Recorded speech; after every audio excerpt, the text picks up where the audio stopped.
हमने अपना next give away start कर दिया है। ये गिव अवे होली तक है। अगर आप एक वन ऑडियो का हेडफोन जीतना चाहते हैं तो चैनल को सब्सक्राइब करें और इस वीडियो को पूरा ज़रूर देखें। पिछली वीडियो में हमने 26 जनवरी को हुए ट्रैक्टर रैली में हुई धांधली की बात की। हमने यहाँ सरकार, पुलिस, प्रशासन और पब्लिक के सवालों को उठाया और ये सवाल किसान नेताओं से की कि ये आपका आंदोलन था और इसमें होने वाले हर गतिविधि के लिए आप रेस्पॉन्सिबल हैं।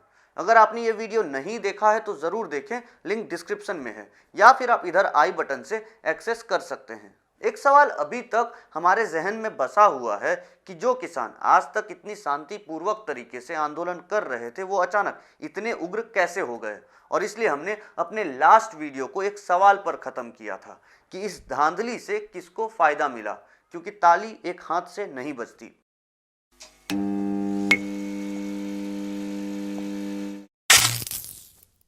नमस्कार, खुशामदीद।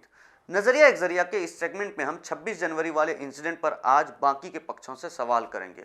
26 जनवरी को जो हादसे हुए उसके बाद हर कोई यही सोच रहा था कि ये आंदोलन अब खत्म हो जाएगा, पर यहाँ हम ये भूल गए थे कि ये किसान हैं, वही किसान जो गर्मी, बरसात, जाड़े और सूखे में अपने खेतों में डटे रहते हैं और अपने पसीने से अन्न उपजाते हैं और फिर उसी अन्न को घाटे में बेचने को मजबूर होते हैं। जब वो वहाँ हार नहीं मानते तो अपने हक की लड़ाई में कैसे पीछे हट जाएंगे। जब अपनी जमीन बेचकर लगाई फसल में घाटा होता है और ये तब भी दिल पर पत्थर रखकर बर्दाश्त करते हैं, जब वो वहाँ उग्र नहीं होते तो यहाँ कैसे उग्र हो गए। किसान हल जोतता है, वो अन्नदाता है, वो देश को बनाता है।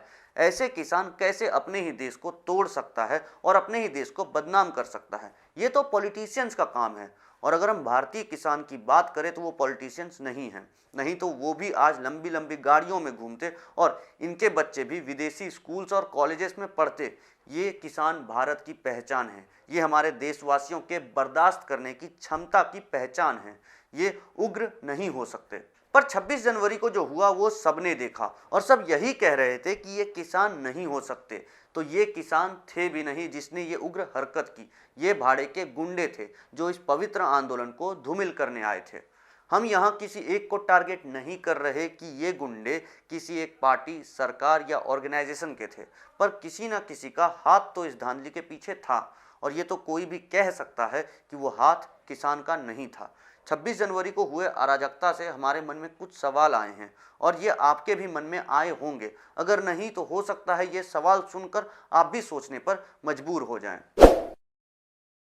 तो पहला सवाल कि जो किसान आज तक गांधीवादी आंदोलन कर रहे थे वो उग्र कैसे हो गए, तो इसका जवाब सारी गोदी मीडिया खुद दे चुकी है कि ये किसान नहीं थे और वो इस बात को एक स्क्रिप्ट की तरह दोहरा रहे हैं, जैसे कि उनके आला कमान ने उन्हें ये स्क्रिप्ट दी हो ताकि वो आपके और हमारे मन में किसानों को डिस्क्रेडिट कर उनके ऊपर आतंकवादी, देशद्रोही और उग्रवादी का टैग लगा सके। इस उग्र भीड़ में कई नए चेहरे दिखे जो कि पहले कभी लाइमलाइट में नहीं थे, पर उस एक दिन के इंसिडेंट से ये आंदोलन का काला चेहरा बन गए और कई ऐसे चेहरे भी दिखे जो कि मौजूदा सरकार के करीबी मालूम होते हैं। हम इस अफरा तफरी के पीछे सरकार को ब्लेम नहीं कर रहे, पर सारे तथ्य उन्हीं के तरफ इशारा कर रहे हैं जो आप धीरे धीरे आगे इस वीडियो में देखेंगे।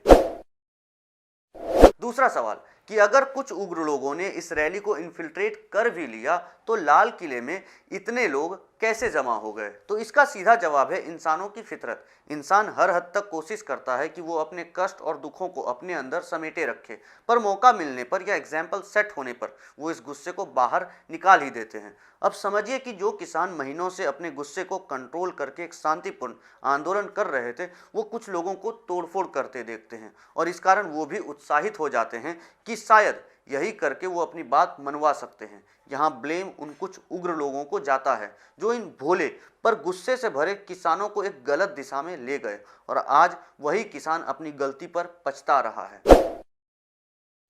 तीसरा सवाल सरकार से या होम मिनिस्ट्री से कि जब दिल्ली की सिक्योरिटी या देश की सिक्योरिटी आपके हाथ में है, जब आपके पास दुनिया भर की इंटेलिजेंस एजेंसी है, जब आपके पास सीए एनआरसी प्रोटेस्ट का एग्जाम्पल है, तब आप ये प्रेडिक्ट करने से कैसे चूक गए कि एक बड़ा गुस्से से भरा किसान का जत्था दिल्ली में आपके खिलाफ रैली निकाल रहा है। तो बहुत चांसेस हैं कि ये भीड़ उग्र हो सकती है। कहाँ गई थी आपकी तैयारी और मैनेजमेंट, कहाँ गई थी आपकी चाणक्य नीति। यहाँ तो साफ प्रतीत होता है कि आप चाहते थे कि ये शांतिपूर्ण आंदोलन हिंसा का रूप ले ले, ताकि आपके लिए इस आंदोलन को खारिज करना आसान हो जाए। और अब पूरी दुनिया में आपकी छवि ऐसी बनती जा रही है कि जिन लोगों को आप कंट्रोल नहीं कर सकते, उन्हें देशद्रोही बोलकर उन पे यूएपीए एक्ट लगवा दे। जिस आंदोलन को आप खत्म नहीं कर सकते, वहां गोलियां चलवाकर और नारे लगवाकर उस आंदोलन को ही बदनाम कर दे। ये हम नहीं कहते कि आपने ये सब किया है, पर इस रैली के शांतिपूर्ण एग्जीक्यूशन के लिए आप और किसान दोनों रेस्पॉन्सिबल थे, तो ब्लेम बराबरी में बंटना चाहिए। चौथा सवाल पुलिस से कि आप वहां कर क्या रहे थे। आपका काम है देश में लॉ एंड ऑर्डर मेंटेन करना। ये आपकी रेस्पॉन्सिबिलिटी थी कि आप इस रैली को शांतिपूर्ण तरीके से होने दें। पर जो माहौल 26 जनवरी को दिखा, ये आपकी काबिलियत पर सवाल उठाता है। हम मानते हैं कि आपको आदेश सरकार से मिलते हैं। हम मानते हैं कि जो लाठी, गन, टीयर गैस और वाटर कैनन आपको सुरक्षा के लिए मिले हैं, उसको यूज करने के लिए भी आपको सरकार की परमिशन चाहिए होती है। पर आपकी अपनी भी एक नैतिकता होगी, जहां आप सिचुएशन को एनालाइज करके पहले से तैयार रह सकते थे। सरकारें आएंगी और जाएंगी, पर आप और हम यही हैं, एक दूसरे से बंधे हुए, एक दूसरे के भरोसे। और अगर ये भरोसा टूटा तो आपकी वर्दी, आपका पोस्ट, आपके कंधे पर ये सितारे किसी काम के नहीं रहेंगे। और पिछले कई साल से ऐसा लग रहा है कि आप अपनी नैतिकता भूल चुके हैं। जब सीएए एनआरसी प्रोटेस्ट में नारे लगे कि देश के गद्दारों को गोली मारो सालों को, आप चुप रहे। जब एक भीड़ का जत्था उस आंदोलन को धमकी देने गया और ये कह डाला कि अगर ये प्रोटेस्टर्स नहीं हटे तो वहां वो हटाने आएंगे, ये आपके सामने धमकी देते रहे और आप मुंह खोकर सुनते रहे। आपके सामने एक बंदे ने खुलेआम गोलियां चलाई और आप उसका संरक्षण करते रहे। यहाँ भी किसानों के प्रोटेस्ट में ठीक 26 जनवरी के एक दिन पहले जब किसान आपको एक इन्फिल्ट्रेटर सौंप चुके थे, तब आपको समझना था कि जब एक सीमित इलाके में ऐसे उग्र लोग घुस सकते हैं तो खुलेआम रोड पर तो इससे भी भयावह हालात बन सकते थे। आपने बैरिगेटिंग करने में लापरवाही की। जो रास्ते बंद थे वहां बैरिगेड्स नहीं लगाए और इस कारण किसान उग्र लोगों के पीछे रेस्ट्रिक्टेड एरिया में घुस गए। अभी कल या परसों ही किसान आंदोलन में ठीक वैसे ही नारे लगे, ठीक वैसे ही हालात बने और आप फिर उन्हीं उग्र लोगों का संरक्षण करते दिखे। पांचवा सवाल है कि कौन है ये लोग जो शांतिपूर्ण आंदोलन में उग्रवादी हरकतें करने और आंदोलनकारियों को भड़काने आते हैं। कहीं ये कोई पाले हुए गुर्गे तो नहीं जिनसे हम आम इंसानों को भी डरना चाहिए, क्योंकि शायद यही लोग वो होंगे जो आवाज़ दबाने के लिए घर घुसकर रेप करने या मर्डर करने की धमकियां देते होंगे। यहाँ एक पैटर्न दिखता है जैसे हर एक आंदोलन में देखने को मिलता है। एग्जाम्पल के लिए शाहीन बाग के प्रोटेस्ट को देखें, तब भी कुछ लोगों को यातायात में इतनी दिक्कत हो रही थी कि वो इन्हीं प्रोटेस्टर्स के खिलाफ प्रोटेस्ट करने पहुंच गए। वहां भी नारे लगे और पथराव किया।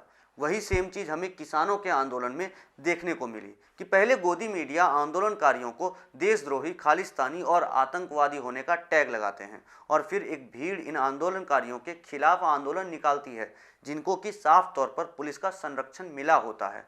वो आते हैं हाथों में देश का झंडा लिए और नारे लगाते हैं कि देश के गद्दारों को गोली मारो सालों को। ये पथराव करते हैं और फिर कहीं गायब हो जाते हैं। इन पर ना कोई कार्यवाही होती है, ना कोई मुकदमे लगते हैं, बल्कि कई महीनों बाद ये किसी पार्टी के द्वारा सम्मानित किए जाते हैं। हम ऐसे लोगों के ज़मीर को ढूंढना चाहते हैं, क्योंकि आज आपकी सरकार है तो आप खुश होंगे शायद, पर यह समझिए कि कल को अगर आपकी सरकार नहीं रही और आपको कोई कष्ट हुआ तो कौन खड़ा रहेगा आपके लिए। आप रवीश जैसे एंकर को गालियां देते हैं और जब आपको बेरोजगारी काटती है तब आप इन्हीं को अपना दुख सुनाने आते हैं।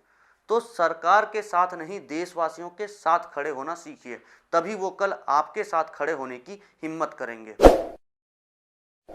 छठा सवाल ये है कि मौजूदा सरकार इतनी जिद्दी क्यों है कि उन्हें अपने देशवासी, जो कि इत्तेफाक से उनके वोटर्स भी हैं, उनका कष्ट नहीं दिखता। और अगर आपको उनका कष्ट दिखता भी है तो आप मुंह क्यों फेर लेते हैं। शायद आप अपने ही कामों से सेटिस्फाइड नहीं हैं, तभी आपने पिछले 6 साल में कोई कॉन्फ्रेंस नहीं रखी। आप डरते हैं कि आपने जो वादे किए थे वो पूरे नहीं हुए हैं।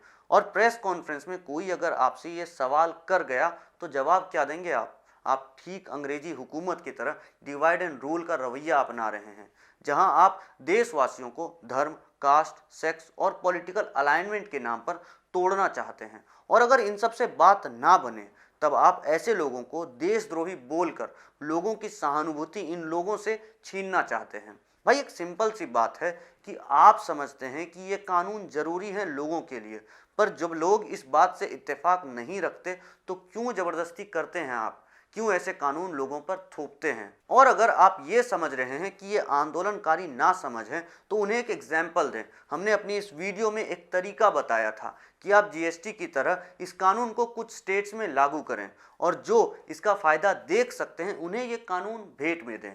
अगर आपने ये वीडियो नहीं देखा है तो जरूर देखें। सातवां सवाल कि क्या यहाँ कोई सियासी खेल है कि आप इस आंदोलन को चलने देना चाहते हैं। तो ऐसा हो सकता है क्योंकि यहाँ आप लोगों को इस आंदोलन की तरफ आकर्षित करके कई मुद्दे दबा रहे हैं, जैसे देश की बिगड़ती इकोनॉमी, जैसे आपके हमदर्द अर्नब गोस्वामी का लीक्ड कन्वर्सेशन, जैसे कि पेट्रोल के बढ़ते कीमत जो कि कई स्टेट्स में 100 के ऊपर चले गए हैं, जैसे पतंजलि के हनी में शुगर सिरप का ज़्यादा मात्रा होना, जहां एफएसएसएआई को बाबा से सवाल करना चाहिए। तो आप अपने मित्रों को मदद कर रहे हैं और आप अपना उल्लू सीधा कर रहे हैं, क्योंकि ये तो आप भी जानते हैं कि इस आंदोलन का हश्र क्या होना है, या तो कानून वापस होगा या किसान थक कर अपने घर चले जाएंगे। आपके लिए अभी इम्पोर्टेंट है बंगाल का इलेक्शन, तो इलेक्शन पर ध्यान दें जैसा कि आप हमेशा करते हैं। बाकी वोटर्स अपना डिसीजन बना रहे हैं। खैर यहाँ भी आपको चिंता कहाँ है, ईवीएम तो आप ही कंट्रोल कर रहे हैं। अब मेरे नज़रिए से देखिए, ये कोई इत्तेफाक नहीं कि किसान 26 तारीख को ट्रैक्टर रैली क्यों निकालना चाहते थे, वो भी गणतंत्र दिवस के दिन। वो चाहते थे कि वो अपनी आवाज़ लोगों तक पहुंचाएं और देश दुनिया की नज़र अपने मांग की तरफ आकर्षित करें, ताकि सरकार को इंटरनेशनल ऑर्गेनाइजेशन से भी दबाव मिले। पर यह बात सरकार भी जानती थी कि वो इस आंदोलन को तभी डिस्क्रेडिट कर सकती है जब ये आंदोलन अपनी पहचान खो देगा, और शायद तभी लोग आपको इस अफरा तफरी के लिए ब्लेम कर रहे हैं। नहीं तो ये सवाल उठता ही नहीं कि जो लोग इतने दिन से शांतिपूर्वक और संवैधानिक तरीके से बैठे हैं वो कैसे उग्र होकर असंवैधानिक तरीका अपना लेंगे, जब वो जानते हैं कि इससे उन्हीं का घाटा है। तो यहाँ हम अपना सवाल का खुलकर जवाब देना चाहते हैं कि जी, इस घटना से सरकार को फायदा मिला। यहाँ हमने ये देखा कि जो पुलिस आज तक आंदोलन को हिला नहीं पाई, वो इतनी उत्साहित हो गई कि आंदोलनकारियों को जगह खाली करने का अल्टीमेटम दे दिया। यहाँ हमने देखा कि सरकार इतनी निश्चिंत हो गई कि उन्हें लगा कि किसान आंदोलन अब पब्लिक सेंटिमेंट खो चुका है। तभी तो 26 जनवरी के शाम उन्होंने लंगर, बिजली, पानी की सुविधा खत्म कर दी। पर ये लोग ये भूल गए कि इस देश की यही खासियत है कि कोई किसी को पीछे नहीं छोड़ता। जब हम अतिथि को भगवान मानते हैं तब सोचिए देशवासियों के लिए क्या कर सकते हैं। 26 जनवरी को हुए इंसिडेंट के बाद लगा कि ये आंदोलन खत्म हो गया है, पर एक इंसान के आंसू और भावुकता ने इस आंदोलन को फिर से जिंदा करके खड़ा कर दिया और आज ये आंदोलन पहले से ज़्यादा मजबूत है। अब तो अपोजिशन भी इस आंदोलन को खुलकर सपोर्ट कर रही है। अब देखते हैं कि ये आंदोलन किस हद तक जाता है और इसका परिणाम क्या होगा, क्योंकि ऐसे ही आंदोलन कई बार सरकारों को बदलने की हिम्मत रखते हैं। तो सरकार से यहाँ गुजारिश है कि बच्चों की तरह हट करना बंद करें। आपको हम सरकार भले ही कहते हैं, पर असल में आप हमारे नौकर हैं। ये अल्टीमेटम है आपके लिए कि रवैया सुधार लें, नहीं तो जिस जनता ने आपको सर पर बिठाया है वही आपको उठाकर पटक भी देगी। जी, आज की वीडियो में इतना ही। हमारी बातों से अगर आप सहमत हैं तो हमारे चैनल नज़रिया एक ज़रिया को सब्सक्राइब करें।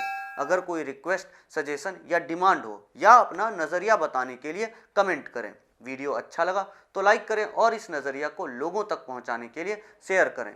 हमारे साथ लगातार जुड़े रहने के लिए आप हमें इंस्टाग्राम, फेसबुक और ट्विटर पर फॉलो करें। हमारे सोशल मीडिया का हैंडल ऊपर कोने में और लिंक नीचे डिस्क्रिप्शन में दिया है। जी धन्यवाद।